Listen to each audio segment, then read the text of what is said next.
এগিয়ে নিতে পেরেছি। না করছিস না ধরতে না আমরা এমন একটি বাংলাদেশ গড়ে তুলতে চাই ধর না বাংলাদেশ শুধু স্বল্প মূল্যের সমন্বিত যাও ধর না বরং দক্ষতা হ্যাঁ এটা ভালো না না এটা ধর না হ্যাঁ তবে আমি স্পষ্টভাবে বলতে চাই এই সম্ভাবনা বাস্তবে না ধর না এটা কোনো বিকল্প নেই।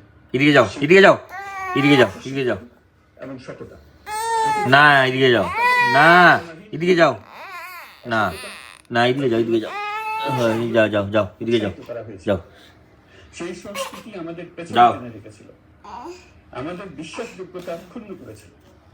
নতুন বাংলাদেশকে সেই পথ থেকে সরে আসতে আরে এদিকে রান্না পুরোটা আমাদেরকে প্রতিজ্ঞাবদ্ধ হতে হবে। আর তো কইবি নি দেখো তো বার আরে প্রতিশ্রুতি রক্ষা, কিন্তু বানু তো কইবে রাষ্ট্রের প্রতিটি স্তরকে দুর্নীতিমুক্ত করা, স্বচ্ছতা ও দায়বদ্ধতা নিশ্চিত করা।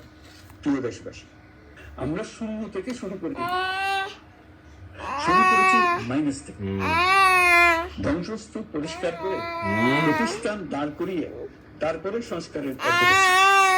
আজ অন্তর্বর্তী সরকার বিদায় দিচ্ছে, কিন্তু গণতন্ত্র, জবাবদিহিতা, বাক স্বাধীনতা, অধিকার চর্চার যে